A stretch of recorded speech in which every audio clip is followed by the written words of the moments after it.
Metal Brothers, and welcome to yet another video. So, my dear friends, as you know, if you've been following me for quite some time, you know that I'm quite an action figurine aficionado and a collector of pop culture memorabilia. And since I got into Warhammer 40K about 8 months ago, and since then I have been able to consume a considerable number of novels, about 20 of them, and also I've been venturing into PDFs of old codexes, and I have been consumed by the lore. Inevitably, I got into the toys as well, but because I really don't want to get into models and painting them and looking at piles of shame. The way to go for me is to get into action figurines, and Fluff McFarlane, they make subpar action figures right now. I have come to realize that JoyToy is the way to go as far as all your Warhammer 40K action figure needs, and because I am a Space Wolves guy for the Russ, I just needed to get this beautiful Venerable Dreadnought. Space Wolves Venerable Dreadnought by JoyToy, and this is an unboxing video and a review as well, so shall we get straight into it. Now, not only does JoyToy release Warhammer 40k action figures that are 1/16th scale, I believe, but also they do Horus Heresy, and upon realization that the Horus Heresy action figures by JoyToy are even cooler looking, of course that I am getting these as well. I've got my own pile of shame around here, unopened figures that are waiting to be opened and reviewed, but also I have got on pre-order, and it should be arriving in the Czech Republic at around the half of February, Lehman Russ, the Primarch himself. But of course, it is as it is with when you are, for example, building an army of novels from Games Workshop. You can't have everything, right? You need to choose, you need to be picky. So I've obviously decided to collect Space Wolves, both for Warhammer 40k and Horus Heresy, and also Dark Angels. On top of that, I really need all the Primarchs, but that's it. That's it. But I'm a loyalist guy. I'm all for the good guy, so I'm not getting Horus. I might be getting Magnus, because if you've read Horus Heresy novels, you know that he meant well. Look at that. Just look at it. So these toys, they are not cheap. They are definitely for a collector who has got disposable income. Look at that. So they come in these like plastic trays, but as far as, for example, the Primarchs go, which are even pricier, they often come in these like foam inserts, and they are all protected by like cloth and by plastic, and you know, with like twist ties, I think, or not. Well, I'm not sure about the twist ties. I've never opened a Primarch yet, and I've got lined up. Look at that! Look at that! Just by the way, look at what's coming. Look! It's Lion. It's the Lion. So Lion's coming. Lionel Johnson is coming as well. But let us focus on the Velka right now. Let us focus on the Space Wolves.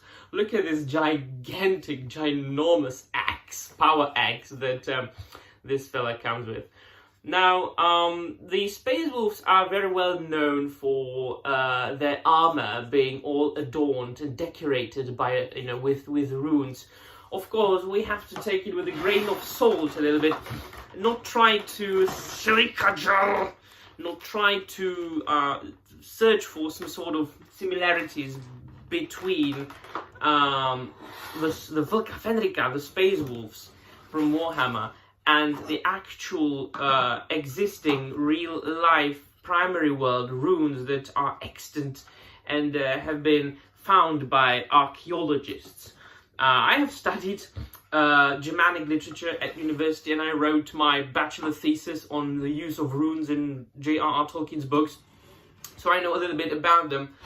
And it's nice that like Games Workshop, because these toys are all like based on the models that the Games Workshop are coming up with. So these are like basically like scaled up replicas of all the models, right? So yeah, it's just they are freely used. It's a I'm trying to get out the shield. I don't want to break anything. It's like a loose adaptation.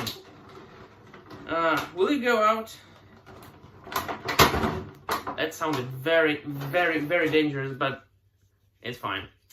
So you know, it's like it looks fantastic. It looks fantastic. So it is a universe, but then again, of course, this is a character who comes from the 41st millennium. So that's like 40,000 years in the future. And we know from Warhammer 40K and even Warhammer 30K lore that when they are referring to the events of the 20th or the 20th and the 21st century, they often get things kind of wrong, because of course 40,000 years in the future things get a little bit blurred, things get misinterpreted, things get lost in translation and lost in memory. So who knows, maybe in 40,000 years, we will be able to be happy to have some runes existing. Why am I just talking about runes? Let's talk about this awesome figure. So these are, of course, highly articulated.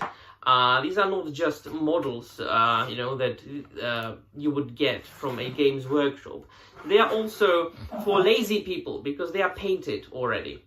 But the amount of like detail and sculpt, look at that, the amount of detail and sculpt and paint that JoyToy are doing and putting into these toys is absolutely extraordinary. Now let me move the table a little bit aside here, and let me show you the toy. So it's like extremely detailed. Look at that. Look at that. Look at those details. Look at the paint job. Of course, something fell. Of course, the paint scheme or the color scheme is all like Warhammer 40K Space Wolves. In the Heresy line, the armor of all the Space Wolves is of course much darker, less blue, more like dark grey. And of course, this is a Venerable Dreadnought, which means that there is a husk of a human being encased in this sarcophagus. It is considered to be an honor for a Space Marine to become a Dreadnought, a Venerable Dreadnought. It happens when a Space Marine's body is damaged so badly that normal existence, ordinary existence is no longer viable, no longer possible, and so they encase you in this some sort of sarcophagus that is then connected with this huge robot body, armored body that is virtually indestructible, which kind of, well, can be destroyed. Everything can be destroyed, and you can continue serving the Emperor even after your seeming death. And of course, as it is with every Space Wolf, there are ornaments and fetishes and adorations and wolf pelts and runes and skulls and wolf symbols. This is Brother Vor, by the way.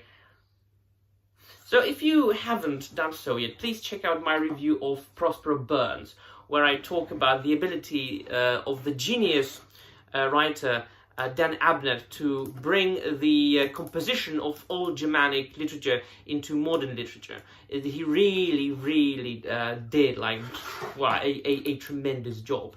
And so all these little joints are articulated. Even the fingers have individual articulation. You have to be careful though. You do not have to break your toy. I'm trying to find out how I can put the axe into his hand so I don't break it. You have to be careful, you have to be patient. These are toys, of course, and they are made from plastic, so they can be broken. So do you go like that? So you just insert this peg into this hole. And I think it should fit, right? Will it fit? It's a tight fit, but it did fit. Did you fit? You did fit. And now just wrap the fingers around the axe, like so. And I needed to check how fingers wrap around a weapon. It's just, yeah. I got it. So, there you go. See? Glorious. Extraordinary. Look at it. So, this is what I'm getting into. I'm not much of an action figure collector. This is more of an unboxing. So, these glorious action figures, they usually also come with a stand, but I don't think Brother Vora here needs a stand. He can stand by his own quite well. So you can build your little army like that, which is much bigger than your usual model army. And enjoy your toys. So yeah. Let me know in the comments down below what you think. Are you collecting JoyToy? Are you collecting action figures? Are you into Warhammer 40K or 30K? Let me know all about it. And that will be all. Thank you very much for watching. And remember, the Emperor protects.